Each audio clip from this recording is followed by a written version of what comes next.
Mr. Stephen Davis. Wow. Mr. Stephen Davis, what do you think of that? Wow, I've never heard that, Joe. I mean, this is in 1974. It's the Buckingham Nicks World Tour, the only one, and they're someplace in the South. I think it's in Birmingham, Alabama, and they really cut loose there. Never heard it, and don't know how you find these things, but that's just amazing. I thought, I've written a book about this woman, and I've never heard this, so. Well, it's pretty darn good. You're pretty accurate because you said I have OCD, and only OCD people can find this kind of stuff. It's true. It's true. No, I got the books on OCD, Sigmund Freud, the whole thing. So I got it. I have it too. So I'm not being, I'm not like passing any remarks or anything like that. It's people, OCD people like us who keep the world tidy. Except for Bieber, who's ultimate OCD. Well, I don't know if you've been to the archives, which are now they're in Norwood, Massachusetts, and it looks like the last scene in that movie. What's that movie with Harrison Ford about the Blade Runner? No, the one about the first one about Indiana Jones, whatever that one, and it ends with the Ark of the Covenant being wheeled into this endless government storage facility. Well, that's what the Bieber Archives looks like now. It looks like the end of Raiders of the Lost Ark. It's just this enormous warehouse with tens of thousands of cardboard boxes filled with goodies. And those are the David Bieber Archives, newly installed in his own warehouse. We were at that Gary Summers thing, not the last one, the one before, and yeah, he told me to come on by and see it. You got it. Seeing is still disbelieving. It's just amazing and just incredible. David, we're talking about David Bieber, who's a very famous Boston area promotions executive, media executive. He was with WBUR. He was with WBCN. He's just an all-around great guy. Boston Phoenix, which you wrote for, right? I wrote the first article on the first front page of what was then the Cambridge Phoenix in 1969, and then it became the Phoenix, and then it became the Boston Phoenix, and then it became sort of the real paper. And it went out of business a couple years ago, and I don't know if you remember, Joe, but at its height, the Boston Phoenix had like 1,000 pages. Do you remember that? There were like 20 sections. There was so much advertising, and it's one of the few things that has gone out of business that I actually miss. It was a great weekly paper in Boston, and I'm sorry that it folded. It's an interesting story because it was an institution, and that's where you could find your concert reports, which you can't find today. The restaurant reviews tell you what to eat, where to eat. Pretty good on local politics. Also told you who the crooks were, who the good guys were. They're mostly crooks, of course, but. Yeah, I miss the Phoenix. The Metro newspaper has kind of taken its place in terms of certain things that you need to know, like restaurant reviews and stuff like that. But it's just not the same. I wish someone would actually revive it or start. You'd think there'd be in a town like Boston with like 1 million students that there would be a place for a weekly paper. So I'm waiting for. We just need some young entrepreneurial type to start that up again. Well, you can get the Weekly Dig out there. Yeah, I don't even know what that is. The Weekly Dig was the competitor for the Phoenix, and Chris Farrone, he wrote for the Phoenix. Mm-hmm. He now is the editor of the Weekly Dig, and I wrote him and said, "Hey, Chris, want some music reviews because I'm doing crazy political stories. If you got crazy political stories." I got one for him. Last night I taped the guy from the Wilbur Theater, Bob Blumenreich. Mm-hmm, yeah. Came to the Medford City Hall because he's now running the Chevalier Theater for us, which has been languishing for years. Now, John F. Kennedy spoke there, Satchmo played there, Lou Rawls played there, and finally the Wilbur's coming in, Bob Blumenreich. So I videotaped the event. Love the Wilbur. And now it's going to come to Medford. So Wilbur and Medford, Bob Blumenreich has it. So it's interesting how the whole thing has changed. But I do want to talk about Stevie Nicks. Do you have a website? I don't. No. I'm totally stuck in the 20th century. A lot of authors don't have websites. I don't understand. I guess they just want to go to Amazon or wherever to read. which, I go to Amazon and it's amazing. You get Rolling Stones, Old God's Not Dead, that's the title, right? Well, Old God's Almost Dead was a book about the Rolling Stones, but the interesting thing about Amazon now is that when this Stevie Nicks book came out 2 weeks ago, there was this smear campaign on Amazon of people writing horrible reviews about, about how everything in the book is wrong, about what an idiot I am, how, referred to the prose style as old man storytelling. And you can go read this stuff. It was just a very concentrated negative smear campaign by someone who was really knew what they were doing. And it was quite shocking, actually. And it would have hurt the book if the book hadn't gone on the New York Times bestseller list last week at number 13, one tick behind Crooked Hillary, who was at number 12. And so we beat the trolls, Joe, but it was pretty fraught there for a while. Well, all advertising is good advertising if you time it right. I used to think that there was no such thing as bad publicity, but Amazon, if they find out that a product is faulty, they will stop selling it. If they get too many bad reviews saying, this blender doesn't work or the blades came out, they will take it out. And we heard rumblings that if this book is that flawed, that like these people say that it is, maybe we should stop selling it. So that's publishing today. That's the headline. It's all changed. You can be, I don't know what the word is. You can be pranked. You can be pranked out of business by people writing bad things about you on Amazon. Wow, I did not know that. My Marty Ballin live DVD's up on Amazon, and it's like you get some really great reviews and get some people that are just, they don't get it. The fans, fan is short for fanatic, Joe, and the fans, or some fans, don't like it when someone like me writes a book about whoever they're fans with, because they think they know it all, And if they get a slightly different take on it, they get furious, and now they can go online, these troll people, and say bad things about you. So what's changed, Joe, is that there is such a thing as bad publicity now, and that's being pranked or punked by fanatics. 6 people can ruin your life. Well, you're in friendly territory here because I admire your work and I appreciate your work. Thank you. What gave you the inspiration to work on Stevie? Well, in 1985, I published a book about Led Zeppelin called Hammer of the Gods. It's still in print. It's been translated into 20 languages. And about 5 years ago, I was trying to figure out what could I do that would be vaguely like Led Zeppelin. In other words, who else has fans that identify with them beyond the music itself? Led Zeppelin has a myth, it has a legend, it has a cult, it has an epic. And the only name that came up was Stevie Nicks, whose fans identify with her beyond the music itself, whether you think she's a white witch or a black witch or has some sort of powers, which she obviously does. She's a national treasure, American treasure.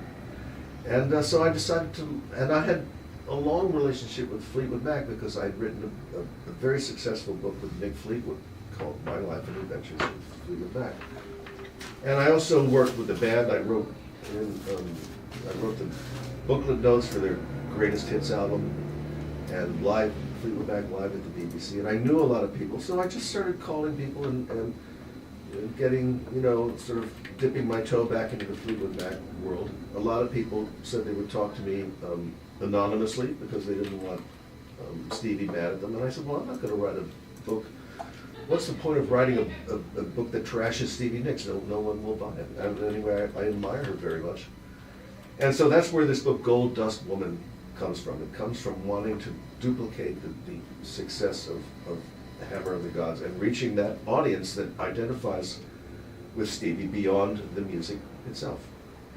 And it worked because the book went on the New York Times bestseller list 10 days from publication. It blasted out of the gate like a thoroughbred. It usually takes at least a few weeks for a book to percolate. Well, today's a Wednesday, so we'll find out if it's going to be on the next New York Times bestseller list. That's our station manager, Heather Mack. Daughter of one of the Liars DMZ Automan bands. I see. Anyways, she does a great job here, and that's why Her name is Heather? Heather Mack. Heather Mack. Um, And her father was a liar? L-I-R-E, with Mono Man. They were a very good band. Yeah. Yeah. So, yeah, it's interesting the rock and roll heritage we have here. We're going to get back to your book in a second, but the reason I got this show is I have about 1,000 cassette tapes of Boston bands. Probably over 1,000. I wanted to digitize them here on the air 2.5 years ago. We didn't have the cassette, which we have now, and we had we needed a new crew, and we have a new crew. So I just got into the radio thing again, and here we are, and it's fun, because now we can do the TV, the Facebook Live, the radio, and the Facebook Live is amazing, because it will get out, and... It's a beautiful thought. You know, you can hold up the book, too. I've been trying to kind of position it, you know, in front of my breasts, sort of like... You can turn around and do it to the Facebook Live, too, right there. Your camera is there. Where? Oh, I didn't know that. Hi, Steve. There we go. This is what it looks like. Let's see. It's called Gold Dust Woman. And yes, it's working. Yeah, it's working. And we're not selling this book, right? No. We're just informing. Well, they can go to their library and wait, because I went to Burlington Library. I think 40 copies were out. 40 copies? Well, they have networks now. And what you really want to do is have them do the book reads. Do you know about the book reads at the libraries now? No. So there are networks. Like I'm in the Middleman Network, Middlesex, because I'm at Medford and Winchester. Well, why? I'm in Milton, so we're in one of those networks, yeah. So what they do is they have book reads where they have people come together, and they have piles and piles of one book, so they get them from all the libraries. People take them out and they read them and then they discuss them. Ah. So for you as an author, because you know they go to Baker and Taylor and buy the books, so you're getting book sales from the libraries.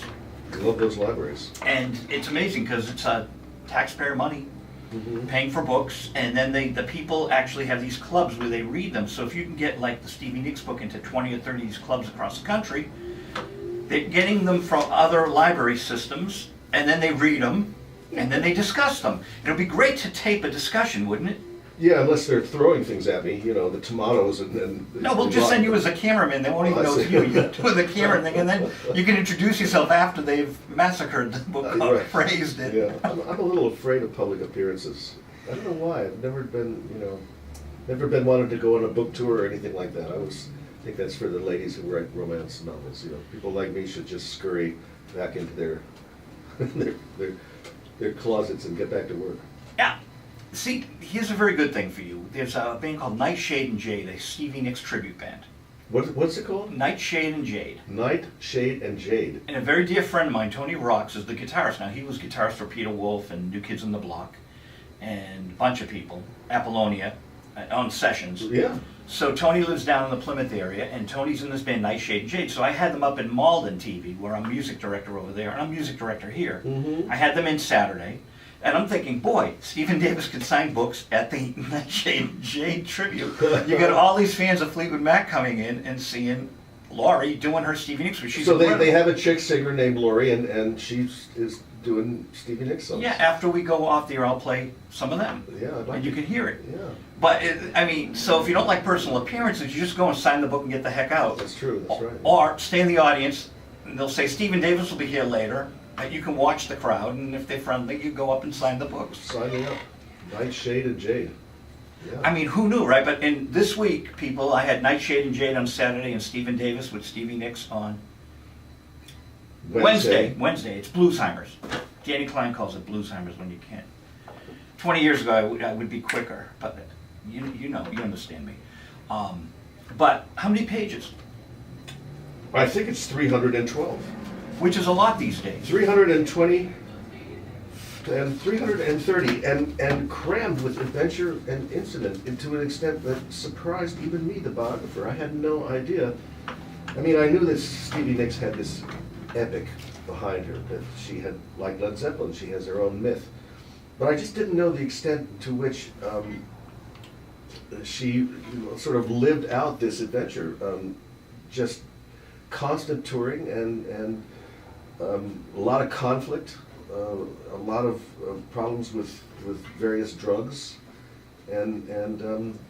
people tell me that the pages of this thing really turn, which is very gratifying. But you know, it's like Joe Perry from Aerosmith says. Joe, he says, "Don't bore us, get to the chorus," and the chorus is on every page of this book, which I'm kind of proud of. So it has pretty good pacing. Let's put it that way. I've got some questions for you then. Since you did the Fleetwood Mac book with Mick and Stevie. Well, So back in the 80s, when Tina Turner was hitting big again, Tina and Stevie were big in the lesbian community.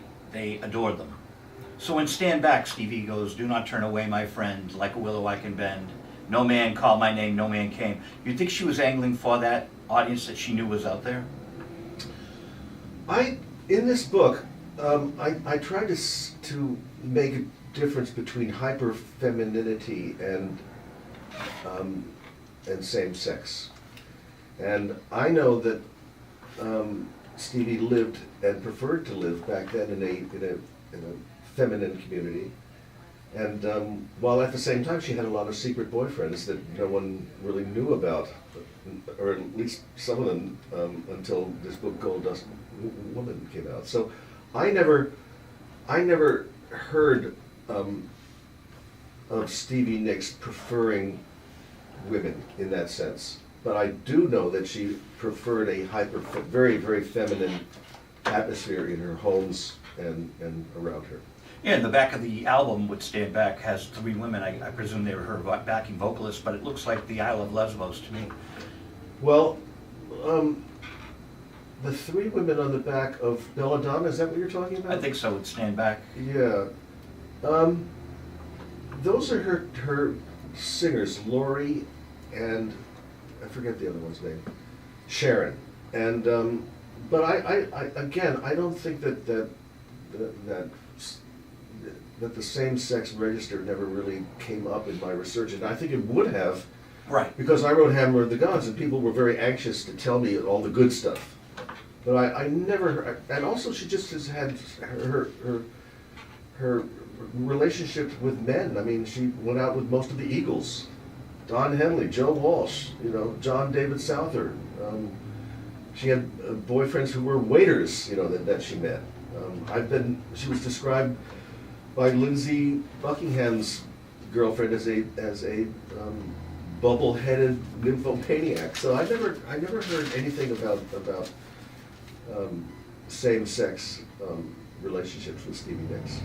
But that doesn't mean, I mean, I'm just the biographer, you know, and she famously says that no one knows what her life has really been about. You know, she's kept it into interiority. You know, as though she's an externalized woman, but she also has this private life that's very hard to penetrate. Mystery is always good for record sales. And book sales. That's why people buy books. I think that's why I buy books, is to get into uncharted territory and to learn secrets, and you know, find out what really happened. And you know, that's the only reason, you know, I think to buy books, or other than just to get a good story told, you know. Now, foreign language versions, will this be in different languages? Well, most of my books have been translated into many, many languages, from Japanese to Hammer of the Gods just came out in a Bulgarian translation with material that I don't even know what it says. You can't even read the alphabet because it's Cyrillic. It's you know, it's not like our alphabet. They have different characters. And I know there's material in there that I didn't write, and so, but that's what happens when you know, sometimes you sell a book and they want to update the story. So I did a book about Guns N' Roses. It's in like 23 languages. Now, Stevie Nicks here, for some reason, we haven't gotten any foreign sales yet, and I'm very kind of surprised about that. But now that it's been on the bestseller list, the New York Times bestseller list, we may start getting some of that action from foreign publishers. Stevie Nicks is right now in Australia with the Pretenders. Really? And she's on tour, and there's a market. That's actually her biggest market. Also Fleetwood Mac. They can go, you know, it's summer down there, and these bands like Stevie and Tom Petty, Heartbreakers, Fleetwood Mac can spend are the winter months here, working in Australia and New Zealand in the summertime, making a lot of money. And that's what they're doing right now, as we speak. That's amazing. I'm going to digress one more time. I worked with Randy California from the band Spirit. Love Spirit. We used to go see them at the Psychedelic Supermarket on Commonwealth Avenue. Remember that place? It was in the basement. My sister would go. It was before my time. I'm only 63, so. Oh, a baby. I'm not an old god, almost. You're not even a baby boomer. But, Well, so, maybe Randy did a remake of Nature's Way with Sarah Fleetwood. So it was fun. I'd get these phone calls Nick's from Sarah. wife, yeah. Joe, I'm driving around LA, and it was just so cool. Or Malibu, or wherever she was. It was just, I'd get these phone calls. And Boy, is she beautiful. Sarah Fleetwood. Give me a break. Oh my God. And that's who Sarah, that's who Stevie's famous song is directed to. If you build your house, I'll come. That's my favorite. People say, what's your favorite Stevie Nicks song? And it's actually Fleetwood Mac's Sarah, which is like an enchantment. I mean, this is like a spell, that song. And you hear it live versions or various versions. And I wonder if your friends down in Plymouth, Nightshade and Jade, I wonder if they do Sarah. I'm sure they do, I'd like to because they hear do the that band. hits. I'm really intrigued by that. I'm going to send you the videos right away. So they did Nature's Way, and I coordinated it and put it out on CD Review magazine. Mm-hmm. I was the A&R man, so I signed Marty Ballin and Randy California, Mhm. right? And we get this marvelous version of Nature's Way, and Harvey Warfield did the interview, so we have an interview disc, and I should send you all these links. Well, what is Nature's Way? For some reason, I'm twigging on this one. I don't know. Nature's Way was their FM hit, so they had I Got a Line on You on AM. Oh. And then this huge FM hit, It's Nature's Way of Telling. Yeah. From Sardonicus, 12 Dreams. So it was the hit, the FM hit off of Dr. Sardonicus. One of the interesting things about Spirit is that Randy sued Led Zeppelin. No, Randy passed away. Randy died, but who sued Led Zeppelin So last it was year? the fellow that runs the estate for them, and he's I think he's up here, Mick. His name is Mick, and yeah, they sued Zeppelin. They sued Zeppelin for Stairway to Heaven, and claiming that the Stairway to Heaven was based on a Spirit song.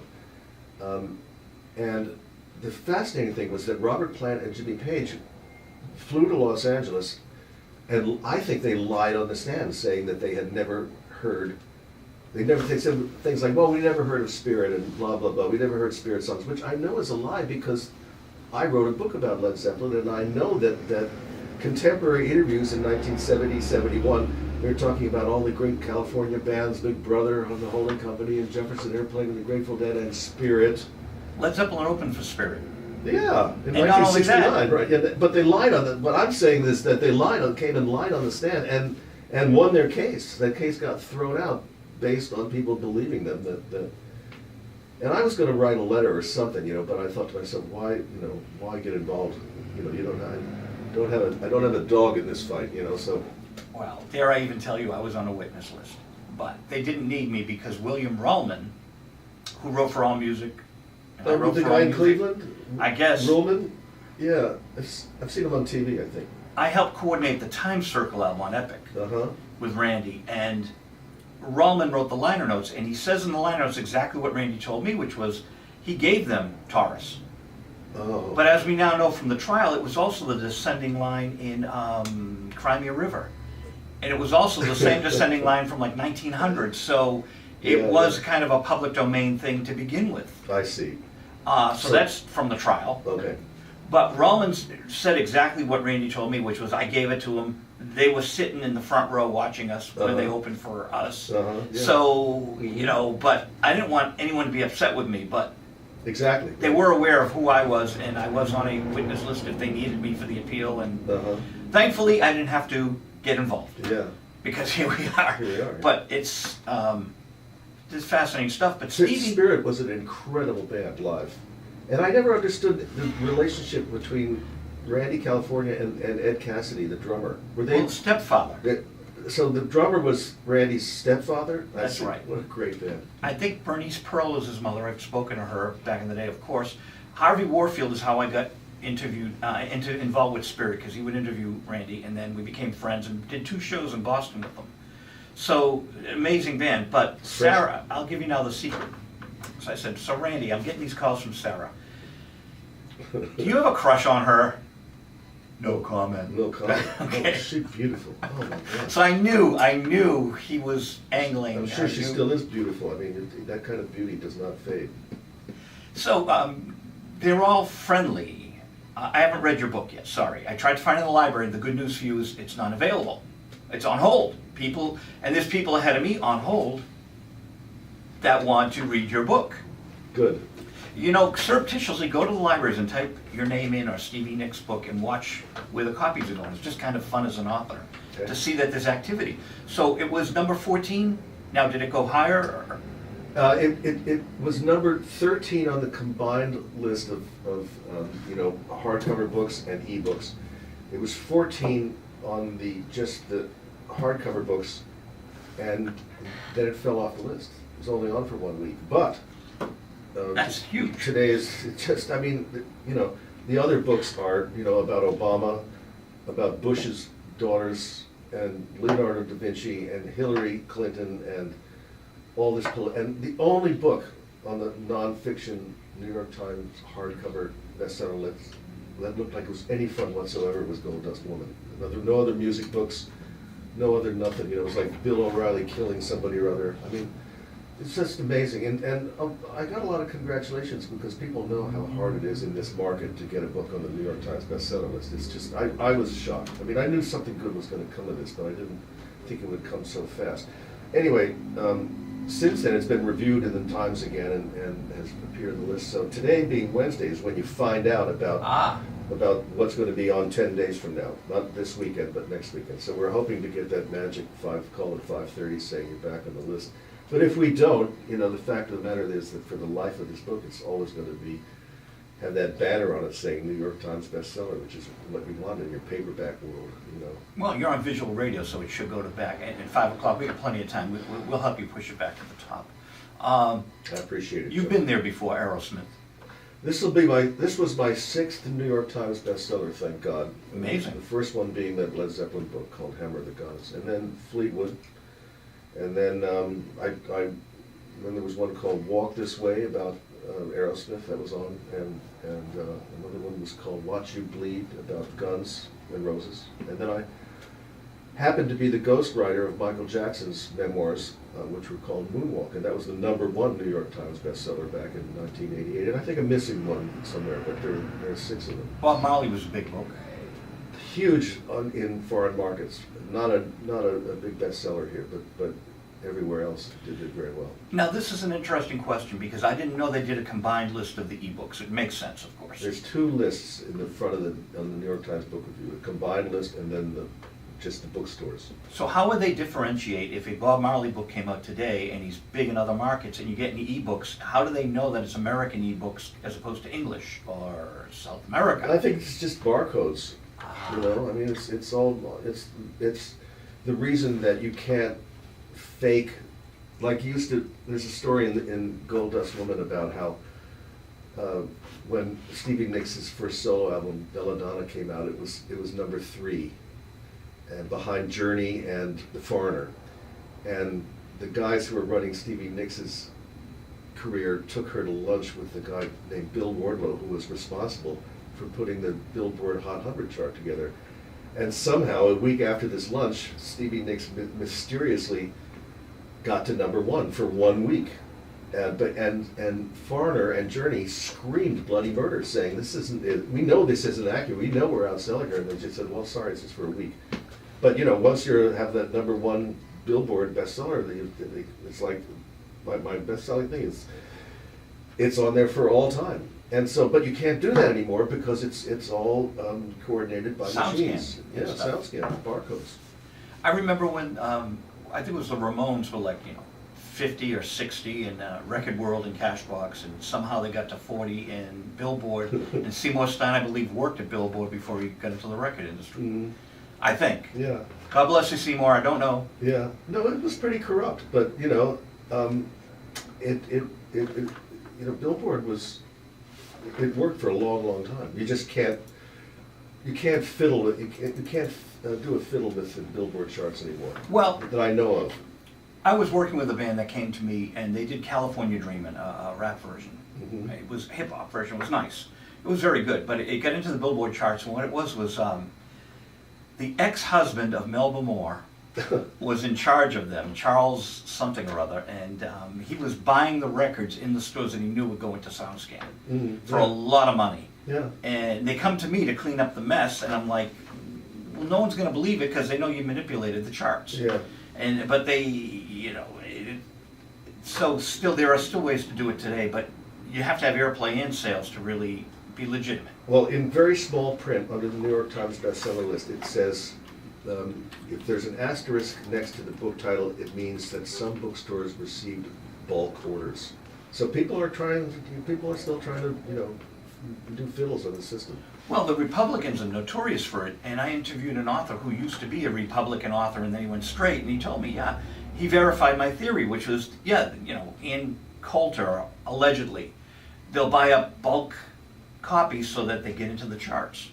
So it still can be done, but this is legitimate. Stevie Nicks is huge, and We beat the trolls, Joe. We beat the Amazon trolls. It was a very, very, very gratifying thing to see this thing take off so well, despite this really vicious smear campaign, which I never experienced before and still feel a little traumatized by. But now I'm used to it. Now, the next time I publish one of these books, we're not going to let this happen. Let's put it this way.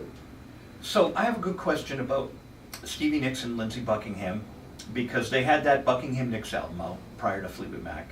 And I had seen Fleetwood on the Boston Common for $2.50. Remember that Sunset series? Sure. Fleetwood Mac and Savoy Brown, with Dave Walker singing with Savoy Brown.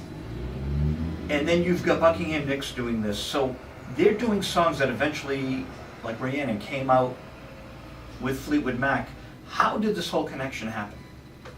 Well, it happened because of a studio called Sound City. And Sound City was a fairly well-known studio in San Fernando Valley, in Van Nuys, and it was mostly famous for Neil Young having done the vocals for Harvest and some of his great records there.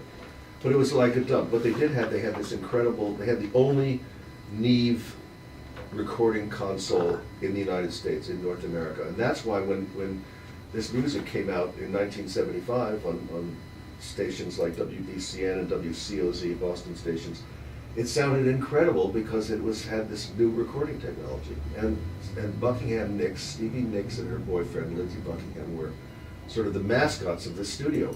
And one day, Mick Fleetwood walked in looking for production, looking for a studio, and he heard a tape he wanted to hear what the studio sounded like, so they played him a tape of Lindsey playing guitar on a song called Frozen Love.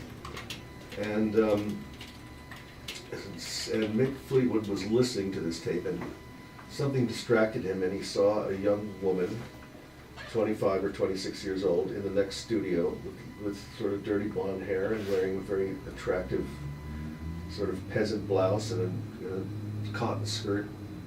And he said, who's that pretty girl in there? And they said, well, her name is Stevie Nicks, and she's the girlfriend of the guy who's playing the guitar. And at this point, Fleetwood Mac went on the road, and their guitar player, whose name was Bob Welsh, who then became a big star on his own, quit the band. And so Mick Fleetwood went back to Sound City and said, I'd like to hire this guitar player. And they said, you'll have to take his girlfriend too. And he thought about it for about 10 minutes, and he said, okay, I want them both. And that's how Stevie Nicks and Lindsey Buckingham came to be in Fleetwood Mac in 1975. And my favorite story about this period is that she was working as a waitress to support them. She worked at a place called Bob's Big Boy, which was a burger chain out in California, and she worked at a sort of a Roaring Twenties themed restaurant called Clementine's in West Hollywood. And when she showed up to audition for Fleetwood Mac, she was wearing her Roaring Twenties flapper outfit, with like a doily on her head. They must have loved it. From her waitressing job. And so they joined Fleetwood Mac in January 1975, and the band had to pay their back rent. Their car didn't have a reverse gear. They were so broke, they sometimes went out, didn't have enough to eat. Lindsay's trick was to like bounce checks off of, you know, local places where people in the music industry worked, and by the end of 1975, they both, Stevie Nicks and Lindsey Buckingham, cashed 7-figure royalty checks for Rhiannon and those songs on what they call the White Album, the first Fleetwood Mac album with that look. So from January being dead broke to December being millionaires, 1 year. What a story. The late Jimmy Miller always said to me, Joe, you can be broke one day and wealthy the next in the record industry. In the music business. It's true. And so that's one story. My other favorite story involves a song called Silver Springs, which is a Stevie Nicks song. Adore it. And she couldn't get it on their Rumors album, which for a time, and it's still one of the largest selling. It's absurd. It's one of the great, great songs. She it's even worse, was that she gave the royalties to Silver Springs to her mother and said, Mom, this is going to be on this album called Rumors and you're going to be so rich from, and then they left it off Rumors, so she had to call up her mother, who'd always instilled in her the idea of being independent and not being dependent on men, and say, Mom, I'm sorry to tell you this, but they took Silver Springs off the record. So, which was humiliating for her. But this was the spark that caused her to go out and have a solo career, that she couldn't even get her songs on the Fleetwood Mac albums. She was a very prolific songwriter, but there were only going to be 4 Stevie Nicks songs on any Fleetwood Mac album because Christine McVie and Lindsey Buckingham were also songwriters. So, in 1980, Stevie Nicks signs a solo deal. And the problem was, Joe, that she didn't have a band, she didn't have a producer, and she didn't have a hit single. And within 1 year, she had stolen the Heartbreakers from Tom Petty, she'd stolen his producer, Jimmy Iovine, and she'd stolen his next single, which was Stop Dragging My Heart Around. Feminine wiles, you know. He was singing on it, wasn't he? Tom. Yeah. Yeah. So she didn't steal it. No, when I say steal, here's the thing. Stevie Nicks is 32 years old. Who's going to say no to her? No one, you know. She co-opted Tom Petty. She got his band to play on her record. She got his producer, because Lindsey Buckingham wasn't going to work on her solo songs. He hated her for dubbing him. And then she got the Stop Dragging My Heart Around was supposed to be Tom Petty and the Heartbreakers' next single, and it wound up on Stevie Nicks' solo album, Belladonna. And to me, this is like the crux of this whole book. It's about how this incredibly ambitious young woman got what she wanted, but just by the force of her personality and being sweet to people. And at the same time, having this steely determination to get what she wanted, to be a rock star on her own. She didn't need Fleetwood Mac anymore. She was, by this time, she was a bigger star than anyone in Fleetwood Mac. And this was a group who referred to her as their chick singer, and who wouldn't let her do interviews, by herself. And she just went out and if you think about poor Lindsey Buckingham, who got dumped by Stevie Nicks, had to spend the rest of his career working on her Fleetwood Mac songs and making her look good and producing her songs for Fleetwood Mac. So if there's lingering bitterness, which I know there is, then there's even to this day. I think to this day. Although, Joe, Stevie Nicks, I understand, has signed up to go back on the road with Fleetwood Mac in 2018/2019. So, and Mick says it's not, you're not going to see any posters that say farewell tour. So, these people are, Stevie Nicks is going to be 70 years old in May. Mick is, she's also going to be 70. Christine McVie's got to be 75, McVie. Chicken Shack. Yeah, Chicken Shack. Christine Perfect, right? Yeah, the great Christine Perfect album on Sire. So, right, Seymour Stein, right? So, the fact of the matter is that I was talking to some kids on Martha's Vineyard the other day, and we were talking about Stevie Nicks, and they say, oh, I can't, Fleetwood Mac's coming back to Providence. We're all going to go and see. You know, I mean, these are kids in their early 20s, and they're still into it. So these are pretty timeless songs. Oh, they're brilliant. Now, Silver Springs is on the flip of one of the singles. It was on the flip of Go Your Own Way, I believe. I think it was the flip of the first single they put out. So Mom made a lot of mechanical royalties. Maybe. Yeah, maybe she did do all right. Stevie's, I know Stevie's still very bitter that this long version got left off of Rumors, because it would have made her mother a millionaire. And Rumors would have benefited from it. They should have put it it's such a great song. Yeah, it was too long. That's the thing. On a vinyl record, Right. It could not fit. I mean, the original Silver Springs was like 11 minutes, and then they were desperately tried to get it down to 6 minutes, and then to 4 minutes, and she wouldn't let the 4-minute version, because Silver Springs is actually also a spell. You'll never get away from the sound of the woman that haunts you. Oh yeah, it's great. She's telling Lindsay that she's going to be a bigger star than he is, and that for the rest of his life, he'll regret how mean he was to her and made her leave him. It's very in your face. Personal. Yeah, personal. I didn't realize that. You'll Okay. never get away from the sound of the woman that loves you. It's a haunting song, and he hated that song. That's another reason it didn't get on their record. He thought it was like a spell on him, like it was a witchy thing. Now, did the 11-minute version come out on the box or anything?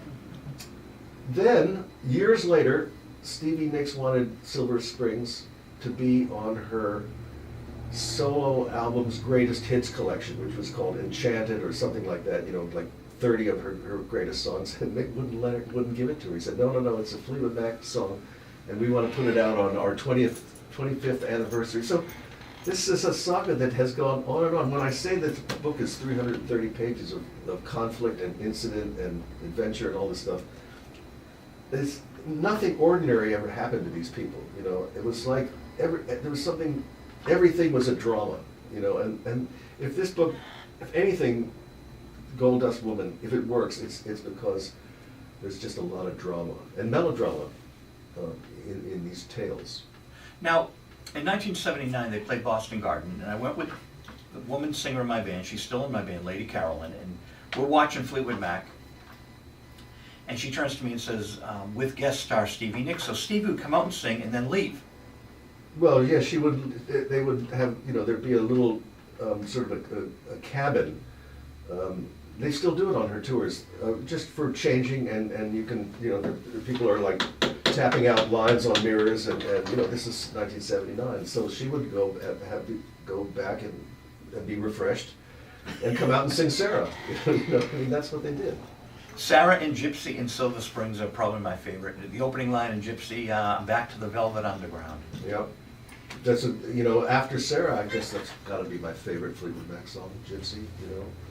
And that kind of bottles the entire moment of the early 80s. When you think of Gypsy, it's 1981, 1982, and the world is a much different world than the one we live in now. Very, very much more hopeful, and the 80s were booming. We had big hair, big tits, big everything. Love the 80s. Now I want to thank the 76 people that are on Facebook Live. Thank you very much for tuning in. We appreciate it. That'll help you get to the top of the bestseller list. How do you pick your subjects? Like, if I want to write a record review, there's like a stack of the Tommy live at the, I get this new Tommy album from The Who live at the Royal Albert Hall. And Eagle Rock is doing an amazing job putting Stones out, and I don't know if you're aware of that. Yeah, sure. So I'm getting all this stuff from God Bless You, Carol Kay in New York. She was Kiss's publicist when she was 19. I remember Carol Kay. Not the bass player from Wrecking Crew. No, not her. Who played on all the Beach Boys albums. Right, Ricky Yeah. Byrd's wife from Joan Jett and the Blackhearts. Okay, so Carol sends me this great stuff, and we play it in Boston Free Radio. And but I have to be inspired to write about either the Who or the Stones. So how do you pick your subjects? Well, I can only write about something that I love. You can't spend. I started this book in 2012, and I had some family issues that made me sort of had to put it aside for almost 2 years, and then I picked it up again. But I Sometimes I do ghostwriting also. I've worked with Michael Jackson and Levon Helm and, a lot of famous musicians. But I have to love their music in order to get into it. As I say, took almost 5 years, and you can't, it's got to be, you've got to be in love with your, not that I'm in love with Stevie Nicks, but I'm certainly in love with her legend, with her Right. epic. Same with the Rolling Stones, same with Aerosmith. Michael Jackson We all is- grew up with Michael Jackson. Now, what did you do to ghostwrite? Did you go to Neverland, or how did you do Well, that? this was before Neverland. He was living in his mother's house in Encino. So Thriller came out in '82, and I got the call in maybe '86. The editor was Jacqueline Onassis, the former Jackie Kennedy. Wow, at you worked Doubleday. with Jackie. Yep, she was the editor of that book, and they had fired 2 writers. And they said, I had done a very successful book about Bob Marley for Doubleday, which was her firm, and they needed someone that they thought could work with a black artist. And they said, well, if this guy could work with Bob Marley, he could probably work with anybody. So I went out to LA, and I had a meeting with Michael, and we got along pretty good. And I got hired to write this book called Moonwalk. And it came out in 1988. It was, I just taped him, and we kind of gaffed up the tapes a little bit and added some stuff. And that made its debut on the #1 of the New York Times hardcover nonfiction bestseller list, my only #1. My name wasn't on it. It is now, actually, but it's not. Because I'm sure I have an original copy, and I didn't realize you wrote it. Right, well, it was supposed to be a ghost, and it remained a ghost for many years, but after he died, they put my name on it. I don't know why, actually. I mean, it's not, you have to kind of look for the name, but they added a chapter explaining how the book came to be, and that's where I get credited. So, but to answer your question, it's very important to love what you're writing about. Aerosmith. Well, we all Guns grew up with Aerosmith in Boston, and these guys were sober. I was contacted by their manager, Tim Collins, and I went around. I was embedded with them. I went around the world with them, private jets and luxury hotels. And you get to Tokyo, and instead of them asking, where are the girls, where are the drugs, where's the booze, they would say, where's the meeting? And what that meant was they were looking for the Alcoholics Anonymous meeting, and we'd end up in church basements in Roppongi, in Frankfurt, in Germany, and so around the world twice with Aerosmith, stone cold sober. And we had a gas. It was fun, and the book hit the New York Times bestseller list, and I don't think I've ever had so much fun, because they were just such funny guys. Steven Tyler is hilarious, and Joe Perry is very wise and knowing, and they were sober. It was extraordinary. And they had been called the Toxic Twins. I mean, we in Boston knew how crazy these guys were. And so, I loved Aerosmith, and like, same with The Doors, same with Jim Morrison, which we have here. That's an autographed copy from Stephen Davis. Did you know that? An autographed copy from years ago. So Jim Morrison, and I went to see The Doors in a now demolished theater on Massachusetts Avenue in Boston. It was called the Back Bay Theater. It's gone, huh? It's gone. And not the Fenway Theater, which is now the Berkeley Performance Center. And not that arena that's behind Jordan Hall. They played there too. The Doors played there too. Yeah, that was the Boston Arena. It was a hockey venue. Now it's Northeastern. No, but this was the Back Bay Theater. It was on the same side of Mass Avenue as Symphony Hall, right down the street. And the Doors came out. This is in the spring of 1968, and Jim Morrison comes out in a hat and a pea coat, and he starts screaming and singing Backdoor Man. And I said to myself, this is the energy I want to be around every day for the rest of my life. And so that's where this Doors book comes from, many, many years later. And so that's really my answer to your very interesting question: is how do you choose a subject? And the answer is you have to really be in love with it, or the book isn't going to be very good. Like there's a book out about Lou Reed, for instance, that you mentioned I was quoted in somewhere, and I'm thinking to myself, God, what a depressing thing to spend a couple of years of your life listening to Lou Reed. Now I know he has some great fans of the Velvet Underground. Hello. But I think to myself, how can that guy have spent so much time thinking about Lou Reed, who was a very unpleasant guy who hated the press, hated reporters, and probably justifiably so. I mean, I don't think there's anything wrong with hating the press, but he was just not an easy guy to hang around with. Can you hold on 1 second? I can do whatever you want. Great. Thank you. Nope, nope, nope, nope.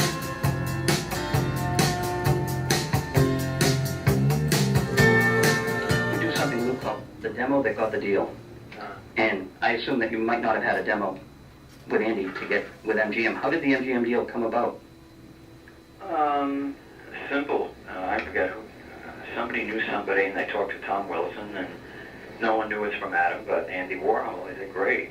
They would have taken him with whoever. So you didn't have to cut a demo per se? No, we never cut a demo in our lives. I'm sure you probably have a copy of it. You got that right. So we got to run now. And Lou, thanks so much, man. My pleasure. It's nice to finally talk to you. Same here. You know, I have gotten those emails you sent. Cool. And I wish you a lot of success with Ecstasy. Thanks. And So that was my interview with Lou. That was only a little part. We do the demo that got the deal. Uh-huh. But I like that you laughed at that line. If there was a demo, you'd have a copy. Yeah. He knew I was a mad collector, so yeah, Uh-huh. I am the crazy Lou Reed fan that you just discussed. I see, okay. But our voices were sped up. I don't know why. So I was supposed to interview Lou Reed. I go to his office with my camera and everything, and there's a sign on the door, Joe, come back tomorrow. I felt like the Wizard of Oz. Yeah. And I wrote, Lou, I'm back in Boston tomorrow. So we had to do a phoner at a TV station, Uh-huh. and he's 4 hours late Yeah. because he had all sorts of interviews. And then they were shutting the station down, then Lou calls, they opened the station up, and we got the interview, but What was Ecstasy? Ecstasy was one of his albums. I see. It's a good album. Uh-huh. Thankfully, it wasn't the Blue Mask or one of those that were dreadful. Berlin. I love Berlin. No, I love Berlin. I called Berlin, when I was working at Rolling Stone in my youth, I called Berlin like the worst record that had ever, Oh, it's an amazing record. And a lot of people were really mad at me. And there were a couple of people stopped talking to me. Like the New York crowd, who was very invested in Lou Reed, just said, "Oh man, you go back to Boston. You're a horrible person." Now see, Berlin and Andy Pratt's second album and Janis Joplin Cosmic Blues, 3 of the most depressing albums in history. It's great. Yeah. Andy Pratt, yeah.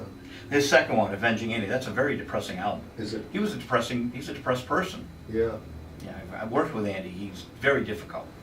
I heard a funny story about him that he was involved with. I think he was hired to play keyboards when Brian Wilson went out with Smile a few years ago. And the story goes that